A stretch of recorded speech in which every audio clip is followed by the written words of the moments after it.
आज आपको श्री राम के गोलोक गमन की कथा सुनाते हैं, कैसे श्री रामचंद्र जी पृथ्वी लोक का त्याग कर अपने धाम को गए।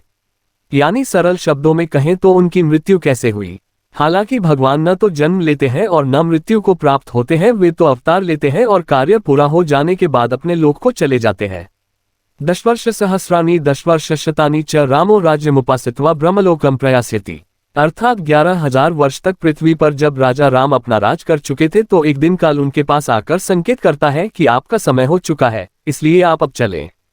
इसके बाद वे अयोध्या के गुप्तार घाट पर जाते हैं और जैसे ही वे सरयू नदी में प्रवेश करते हैं तो उसी समय भगवान राम दो भुज से भगवान श्री विष्णु के चतुर्भुज स्वरूप में परिवर्तित हो जाते हैं।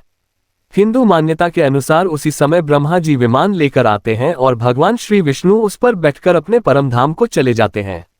अब आपको बताते हैं कि कथा क्या कहती है।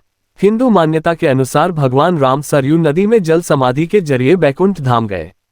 मान्यता है कि जब माता सीता के पृथ्वी पर समा जाने के बाद उनके पास काल साधु वेश में मिलने के लिए आया तो उन्होंने अपने छोटे भाई लक्ष्मण को द्वार पर किसी को न आने की आज्ञा दी और उन्होंने आदेश दिया कि यदि किसी ने इस आज्ञा का उल्लंघन किया तो उसे मृत्यु दंड मिलेगा।